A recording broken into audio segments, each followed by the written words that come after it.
Hello and welcome to Elena Meets the Author. This podcast explores how authors create a world that we can escape into. Join me as we demystify the magic that keeps us turning the page. Hello, I am Elena Bose, and welcome to my podcast, Elena Meets the Author. I'm very excited to be speaking to Ruth Reichl today about her latest book, The Paris Novel, which is an enchanting love story, love letter to Paris. Not literally, but rest assured, when you read this book, you're going to want to go to Paris. You're going to want to head over to Les Deux Magots on Saint-Germain and order a dozen of the freshest oysters, washed down by a glass of chilled Chablis. Ruth, hello, and thank you for coming on the show. Your novel celebrates the simple pleasures of life, which are so abundant in Paris: art, architecture, fashion, literature, and of course, food. When did you first fall in love with Paris? Oh, my parents took me to Paris for the first time when I was 10, and I have loved it ever since. I went to French schools, so I worked in Paris on summers. So it's a place that's very familiar to me. And it is a city that you can fall in love with. Oh, yeah. Kind of immediately. I agree. I agree. You wrote your first cookbook at age 23, around 1970, when my mother, who didn't like to cook, was serving up meatloaf, cream spinach, and canned corn. We needed a food revolution in that kitchen of ours, and thank God America had one, right around when you were starting out. Your first big job was writing about food and restaurants for the LA Times. Then you moved on to the New York Times in the heady 90s, where your reviews could make or break restaurants. Can you tell us about who you wrote your column for, that anonymous young couple? Okay, well, when I got to the New York Times, things had changed so much between the time I started reviewing restaurants in San Francisco, which was the very beginning of the American food revolution. And in those days, we were all in it together. There was no adversarial relationship between critics and chefs. We were just this tiny group of people who all wanted American food to be great. By the time I got to the New York Times in 1993, everything had changed. And I instantly found out that every restaurant had a picture of me and they were looking for me, and that my reviews really could have an enormous financial impact on restaurants. And that's scary. It's scary to think that you can close a place. Some people might like that. I don't like that. I was really lucky when I started reviewing restaurants. I was reviewing for a small magazine in San Francisco, and my reviews didn't matter that much. So I could be as funny or mean or whatever I wanted. It wasn't going to have that impact. At the New York Times, I was constantly worrying about what the impact on the restaurant would be. And to keep myself honest, I had a photograph of a young couple pinned over my desk. And I imagined them as they didn't have a lot of money, but they loved food. And they went out once a year. They saved up all their money to go out for one big blast on their anniversary. And I imagined that I had hedged my bets on some restaurant, and they had chosen that restaurant and were disappointed. And every time I was tempted to be a little bit too nice, I would look at them and they kept me honest. I love it. By the way, I grew up in San Francisco and I went to Berkeley. I graduated from Berkeley in 1984. Oh. So Chez Panisse, I knew it well, the cheaper one, the pizza. The pizza place, part. yeah. But I just remember Berkeley was like a food revolution. There was a street with a cheese shop, Vivalli's, the ice cream, Chez Panisse, and it didn't exist. Yeah, elsewhere. Actually, that cheese shop, the Cheese Board Collective, I worked in a collective restaurant in Berkeley that was started by the Cheese Board. Oh, wow. In the University Art Museum. Oh, the Swallow. at Berkeley. The Swallow in Berkeley, yeah. Oh, my God. I started working there in 1973. Amazing. Then you became editor of Gourmet magazine until it closed in 2009. You've written 12 books, including several cookbooks, 5 memoirs with gorgeous titles like Save Me the Plums or Comfort Me with Apples. You've written 2 novels, the Paris novel being your second. Food has been your life. In your Substack column, La Brief, you identify yourself as writer, cook, eater. How would you prioritize those 3? I think that I thought about it a long time before I put them together. And, writing is, it is who I am. I mean, I grew up in publishing. My father was a book designer. Writing has always been the highest calling to me. And, I wrote my first book when I was in 3rd grade. So writing is always sort of how I've thought of myself. Cooking is my passion. It's my happy place. One of my books, My Kitchen Year, was about how cooking literally saved my life after Gourmet closed, because I was so, I was sure it was the end of my life, the end of my career. I was going to be a bag lady on the street. And cooking kind of grounded me and got me back to being myself. And eating, I love to eat. I guess they're okay. Okay. Your own mother was not a talented cook. In fact, in your memoir, Tender as the Bone, you've written that she was a bit dangerous in the kitchen. And as a child, you had to subtly warn guests not to eat the casserole. Can you tell us about her cooking and where your love of food came from? Well, I will tell you my first taste memory, which is that I'm in my high chair and my mother put something in my mouth. She's feeding me. And it is vile. It is the texture is horrible, the taste is horrible, and I spit it out.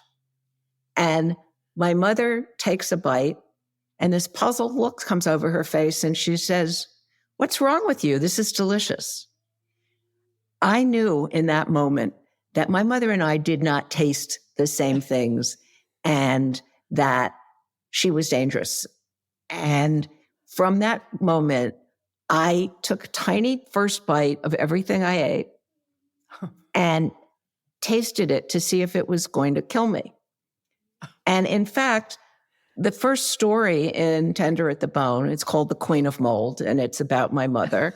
And it's about how she invited people to an engagement party for my brother and put 26 of them in the hospital with food poisoning. No. Yes. My mother she was dangerous. She was. And she loved to cook. And my father, who was the most polite man on earth, always said, every night after dinner, he would take my mother's hand and kiss it and thank her for dinner, and then turn to me and say, "Your mother is a wonderful cook." Oh. And so I quickly learned to sort of push her out of the kitchen.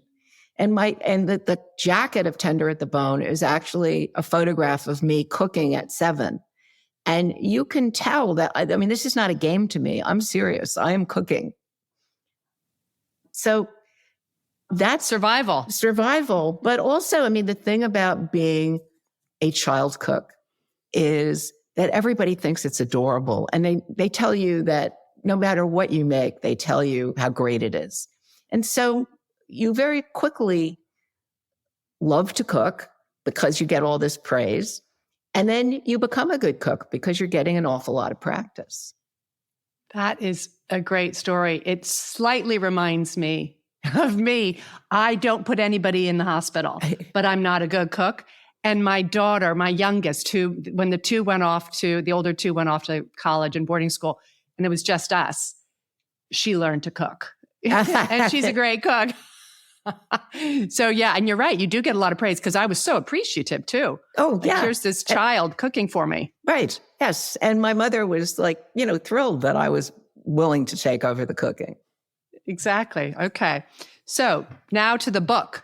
So I loved the Paris novel. It's got everything: interesting characters, vivid description, metaphors that sing, a multi-layered plot that kept me turning the page, and all set in the most beautiful city in the world. The main character, Stella, is a young woman who hasn't had a great start in life in New York, thanks to her deeply narcissistic and sexy mother, Celia, and a predatory man named Mortimer. Stella has survived these traumas by living a very controlled life, planning her days down to the minute. Did the beginning of this book, the before Paris part, just come to you, or did you struggle with how to start the novel? No, it all pretty much came to me. This book came about because there is a real chapter in Save Me the Plums where I go into a vintage clothing store in Paris and try on this dress, which transforms me completely. I've never had that experience before. I put it on and I am some fabulous creature who I had never imagined I could be. And I desperately want this dress. And the sales lady says, "This is your dress." And I say, "Well, how much is it?" And it's $6,000. So I don't buy the dress. My editor, when that book was done, said to me, "I love that little black dress chapter so much. Couldn't you imagine a novel where your character buys the dress?" And in the moment that she said that, the book pretty much came to me fully formed.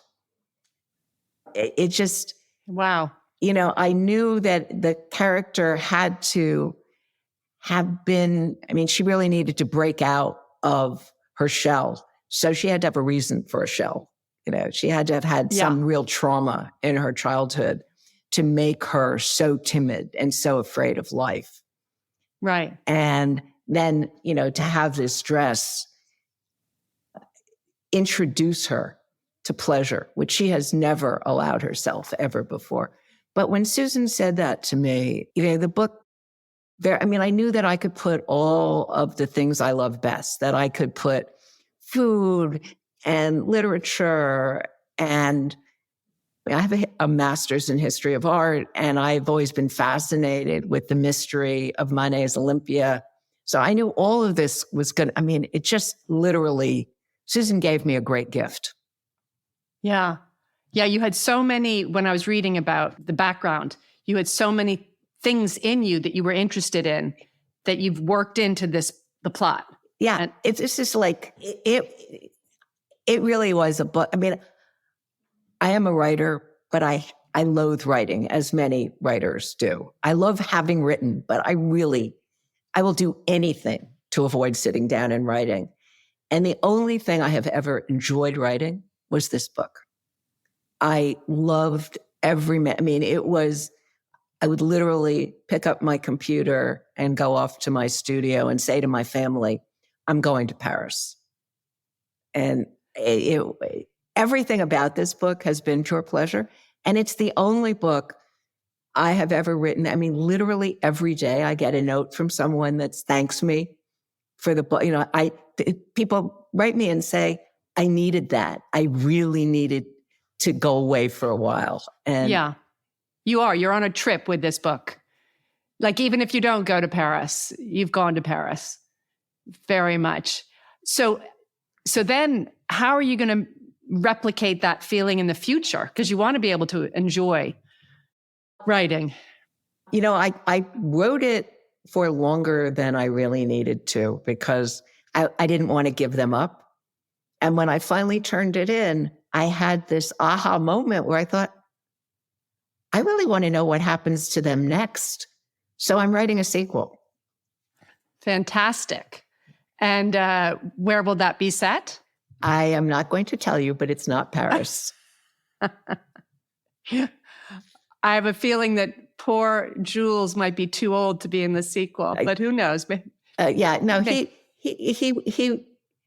is very old in this book, and I know. I made him so old for a few reasons, but one reason is I set the book in 1983, and I set it in 83 because that was a wonderful time for Americans to be in Paris.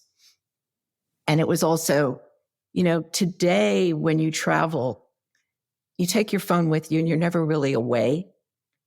In 1983, when you went to Paris, you were away. You were not in contact with your ordinary life. You were really in a foreign country.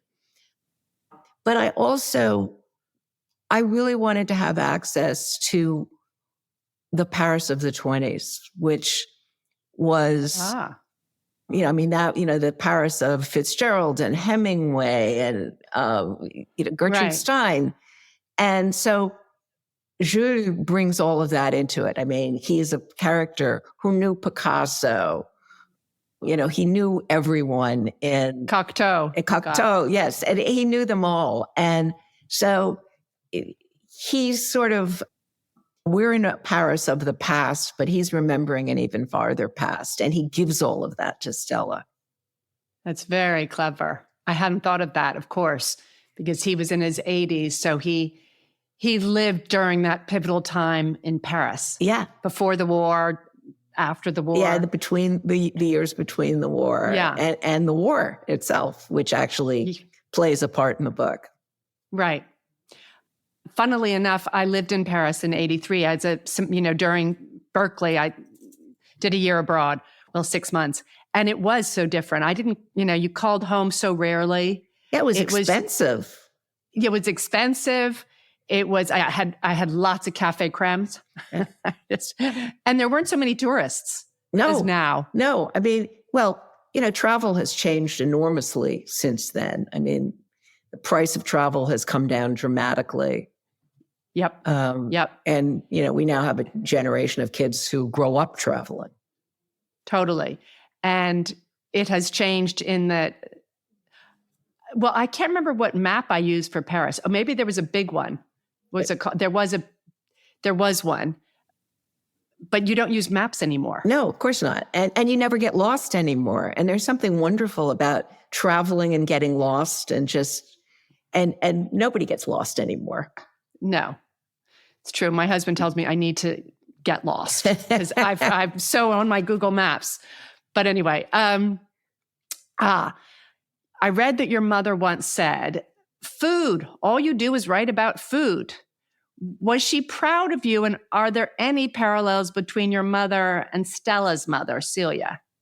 Not really. I mean, was my mother proud of me?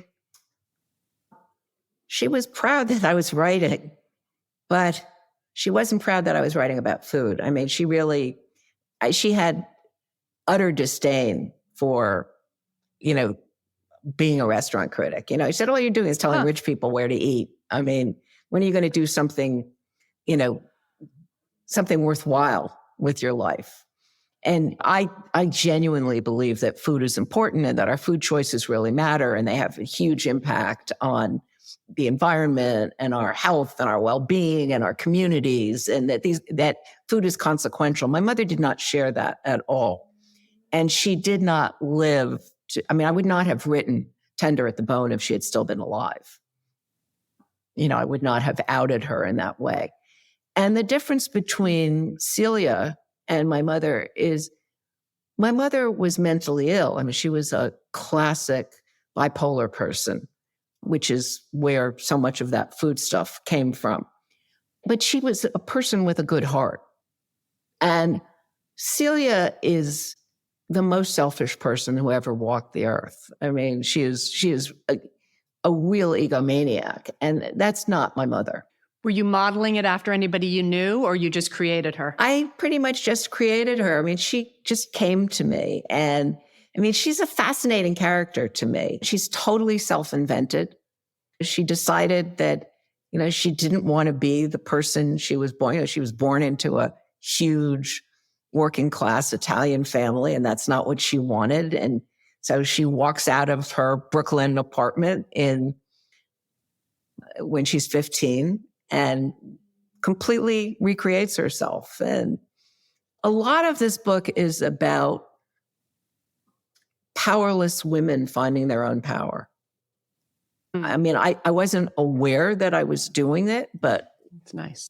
One of the critics said, named all of the women in it, from Victorine, the model for Olympia, the woman who Stella is originally working for, who's a real character, Evelyn Schrift, who was the only female power in publishing when I was growing up, Rose Vallon, who was the woman who famously saved French art from the Nazis.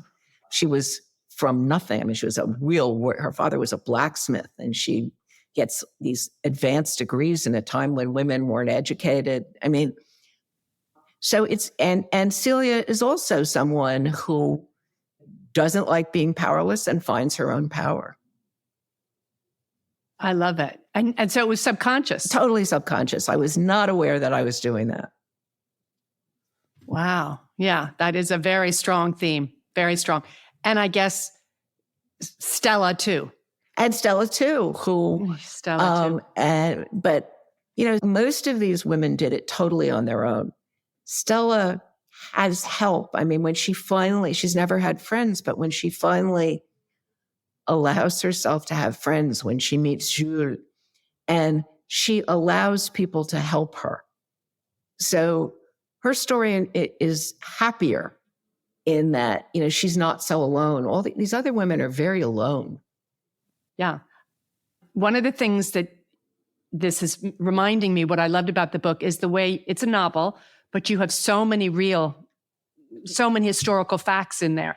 And when you're reading it, that they're true.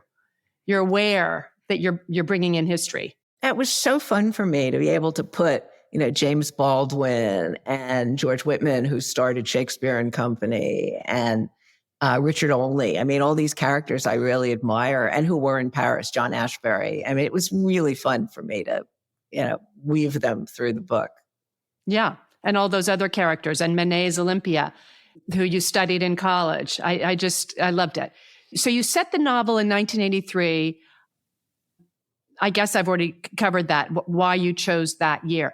Oh, but it was also, having listened to interviews, you chose the year too because you had experienced the food then. Yes. I mean, what happened? So I was the restaurant critic for a magazine in San Francisco called New West. And I did that for a long time. And suddenly the LA Times asked me to be their restaurant critic. It was the first time I was not freelance. So I'd been writing restaurant reviews of very fancy restaurants, but I had no money. I was living in a commune in Berkeley. I was dirt poor, and I had never been to a 3-star restaurant in France. I get to the LA Times in 1984, and I say to my boss, "What is my expense account limit?" And he says to me, "We'll let you know when you go over." They never said a word. And the first thing I thought was, okay, if I have an unlimited expense account, I'm going to go to Paris and eat in 3-star restaurants. I mean, it's ridiculous to be a restaurant critic at a major newspaper and never having really eaten in a great restaurant in France. So I went to Paris right around then, and I had the experience of eating for the first time in places like, Jamin and L'Espérance and all of these great restaurants. And I had the notes from it. So all of the meals in the novel are meals that I actually ate in Paris, in France in 1984. Trois Gros. I mean, I actually did go to Trois Gros and eat in kitchen. Fantastic. Can you tell us a little bit about George Whitman, the eccentric proprietor of the Shakespeare and Company? You never met him, but you saw him from afar. Was he there? Oh, yeah, he was there. I mean, Shakespeare and Company is legendary. And if you were a young American going to Paris, of course you went to Shakespeare and Company. It was just part of what you did. And I have always been amazed that he didn't walk through. I mean, he is such a great character. The idea that he hasn't walked through 1 million novels is amazing to me. I mean, he was a guy who went to Paris on the GI Bill. For some reason, the American Army decided that all those guys who waded ashore on D-Day needed books, and they gave them book vouchers. Now, you can imagine that most of the guys in the Army weren't all that crazy to have books. George Whitman, who was one of them, started collecting all these books. He loved Paris, decided to stay after the war was over. It was very cheap to be there. And he just started collecting all these vouchers from people. And he had this little hotel room, and eventually it was so filled with books, there was no place for him to sleep. So he rented a little storefront and opened a shop. And he genuinely believed that literature is necessary to people. So his policy was take what you need, pay what you can. I mean, it was an amazing policy. And then as people started coming in and they had no place to stay, he would say, well, you can sleep in the shop. And so he called the people who slept in the shop tumbleweeds. And over the years, I mean, this is incredible, but it's true. 30,000 people have slept in Shakespeare and Company over the years. And you can still do it. You can still be a tumbleweed. Right. There. Amazing. I don't think that I've never heard of this anywhere else. And he was just an amazingly eccentric guy. I mean, you can go online and find videos of him cutting his hair by burning it with matches. And God. Sounds like your mother in the kitchen. And you know, he lived to be very old. And he did have a daughter late in life who now runs the bookstore. So, I mean, Lucy, the child in the book, is modeled on Sylvie, but she's not, and on Sylvia, but she's not Sylvia. I mean, and I never met either of them, but I did watch George from afar because I was fascinated by him. Yeah. Yeah, no, he's a great character, and the setting of the whole really adds, the book is just terrific, but I love that part. Now, moving on, what is your favorite home-cooked meal? Well, this time of year, I mean, we're in summer, pasta with fresh tomato sauce. I mean, it's just, you know, just the smell of the sauce cooking is total comfort to me. Just, I mean, but I the thing is, when you're a restaurant critic, your tastes get simpler and simpler and simpler. So, you know, a roast chicken is perfect to me. A perfectly poached egg is heaven to me. I really do like, I mean, I'm very lucky. You crave. I live in the Hudson Valley. I'm surrounded by farmers. I get, you know, most of my food is locally grown, and I eat with the seasons. Fantastic. No, but I guess, are you saying as a restaurant critic, you have to eat such complicated, different flavors all the time that you just want simple? You want simple flavors. And, you know, and I think that was really very much what the American food revolution was really about. It was about, you know, Julia Child came and told us that technique would make you into a great cook, and that you could, if you knew the right techniques, you could go to the supermarket and make a great meal. And the Alice Waters revolution is, no, you cannot make great food without great products. And it's not about technique. It's about getting really good, fresh food. And that has had a huge impact on me. You know, I mean, I genuinely believe that, I mean, I watched American food go from you could not buy a great tomato or a great strawberry in America in my childhood. And now there are farmers markets everywhere, and you can get fresh fish that's like, you know, I went to, in the 70s, a conference on fish, and I asked the one of the biggest fish suppliers in the country, if I'm a consumer, what is the freshest piece of fish that I can buy in a fish store? And he said, if you're lucky, 10 days. Whoa. Because in those days, the ships weren't refrigerated. So if a boat went out, it might go out for a month, and they would just throw the fish into the hold and cover it with ice. So if you were getting the bottom of the catch, by the time it landed, it was a month old. Then it was bought at the dock, sent to a wholesaler. From there, it was sent to shops. So, right. and this is pretty much before air freight. So you're really talking about, I mean, was there a reason that Americans didn't like fish? Yes, because it wasn't very fresh. Right. Today, you can get fish in a shop that was caught yesterday, and that's a huge change.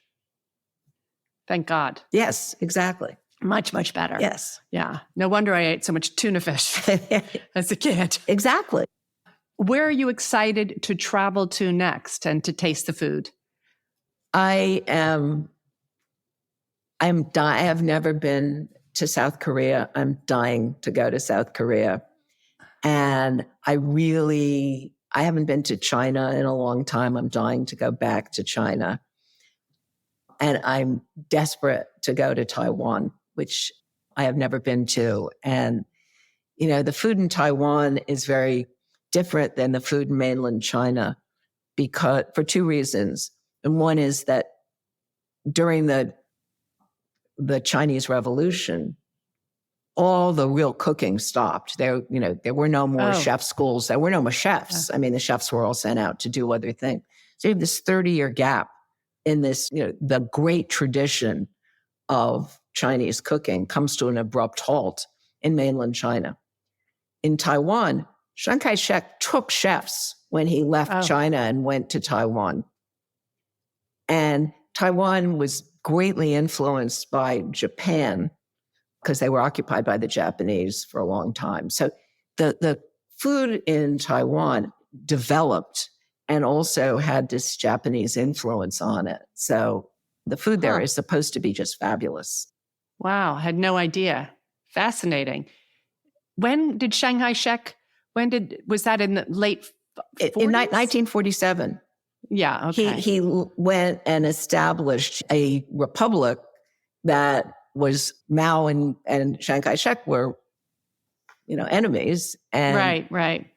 A number of mostly wealthy Chinese people went to Taiwan, but, they continued the tradition of Chinese cuisine, and it continued developing in a way that it just didn't in mainland China. So that is fascinating. Now you've got you write on Substack, La Brief? La Brief, yeah. And will this all be available for people to read? When these trips happen, it'll all. Oh yeah. La Brief is old French for snacking, it's a wonderful word, I think. You can be a briefot. If you're a briefot, you're kind of someone who loves to eat. And I have a lot of my old articles are not digitized anywhere. So I'm putting up a lot of things I wrote 50 years ago about the beginnings of American cuisine. I've got a huge collection of old menus. I put up whatever I happen to be doing at the moment. So travel and so forth. I mean, it's very fun for me. I get to put anything I want on it. It's fantastic. And you also have a podcast, which I didn't realize, called 3 Ingredients. Yeah, it's a podcast that Nancy Silverton, the chef, and Lori Ochoa, who is the managing editor of food at the LA Times, and the widow of Jonathan Gold, the restaurant critic. And right. I mean, the four of us are very old, close friends.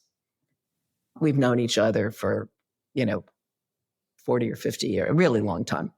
And when we're all in LA, we take these walks.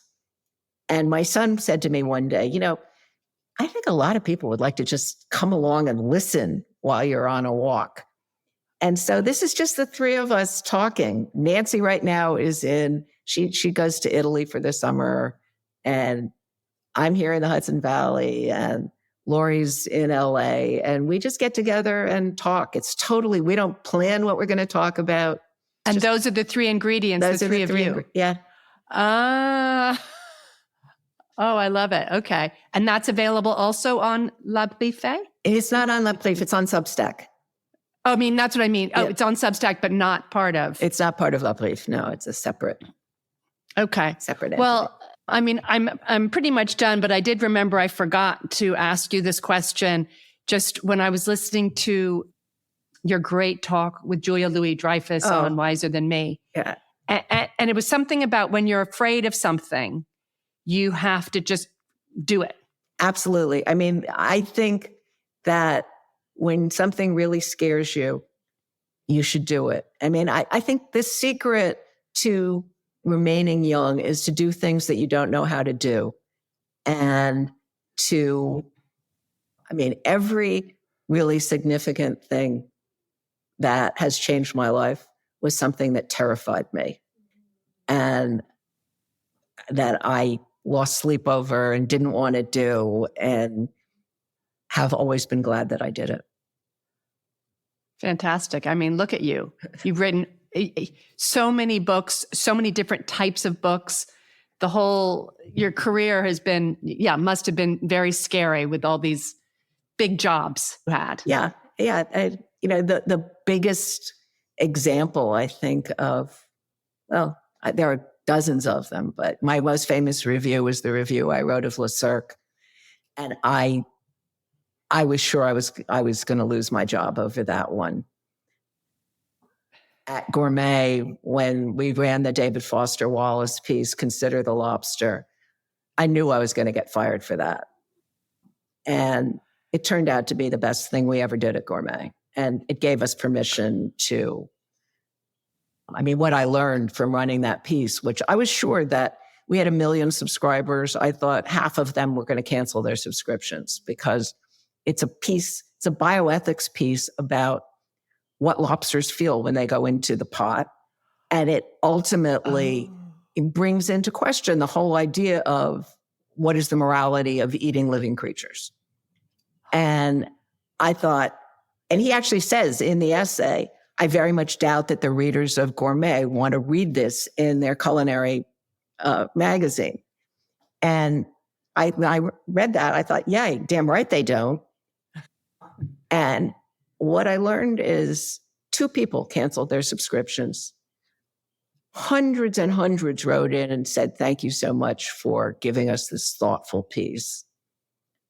And what it told us was that we were underestimating our readers and that we could write about anything and should write about anything. And so from that moment on, we started doing really serious pieces about, how the people who were picking the tomatoes in Florida are slaves. And it changed it, and we started to have a real impact. We started to be a change agent, and that was fantastic. And it would never have happened if I had bowed to my fears and said, I just can't run this piece. Yeah. No, you're right. That's fantastic. I did think of one other question that's way back, and then I promise I'll let you go. Again, in that podcast with Julia Louis-Dreyfus, you talk about how you write for people who cannot taste. Not that they cannot taste, but when I went from New West to the LA Times, at New West, I'd been writing these kind of short stories that had the food running through it. And when I got to the LA Times, the editor said to me, well, you can't write these short stories. This is a newspaper. You can't make things up. I was imagining being there with people and so forth. And so, I said to the editor, okay, well, I'm reviewing mostly very expensive restaurants. How many of the readers of the LA Times do you think can afford to go to these restaurants? And he said, maybe 2%. And I said, well, I'm going to write for everybody else then. I'm going to take them with me. I'm going to try and do my best to give them the experience of being at the restaurant. I want them to be able to taste it and see it. And so it was like when I really started trying to write the most sensual food descriptions that I possibly could. And the best compliment I ever got was somebody wrote to me and said, would you please write about more steakhouses? And I called him and said, why do you want me to write about steakhouses? And he said, well, I've had open heart surgery and I'm not allowed to eat red meat anymore. And the only time I ever get to taste meat is when you write about it. Oh, wow. Fantastic. That's so interesting because, so that's how it started.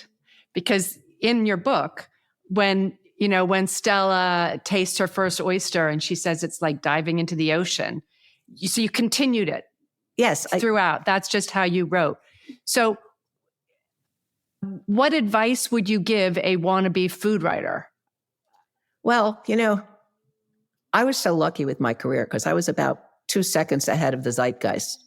I got to learn on the job. You can't do that anymore. Everybody wants to be a food writer now. Nobody wanted to be a food writer when I was starting. And today I would say, read as much good food writing as you can, and there's lots of it. Try and describe everything that you're eating to yourself. For someone who can't taste it, try and, figure out how to make someone really taste it. The truth is we have very few words for flavor in the English language, so you have to go beyond flavor. And thirdly, if you really want to have a great career, make yourself an expert on something that nobody else is. So if somebody is writing an article on oysters or peaches, they have to come to you because you're the expert. Clever. Okay. Thank you, Ruth. I hope you enjoyed it. I really enjoyed it. It was really fun for me. Thank you so much. Thank you very much for listening to my talk with Ruth Reichl. What an amazing person she is. If you want to hear more from Ruth, since we know her next novel won't be hitting bookshops for at least another 2 years, then you can subscribe to her Substack column, La Brief, or listen to her podcast, 3 Ingredients. What I found particularly fascinating in this interview is that the Paris novel is about powerless women, both real and imagined, finding their power. Ruth didn't realize this while she was writing the book, nor me reading it, but it's very apt. Such a good theme. I'll be back in 2 weeks with another interview. And if you want to support the show, please subscribe and leave a review on your podcast service of choice, whether it's Apple or Spotify. Hope to see you then. Bye.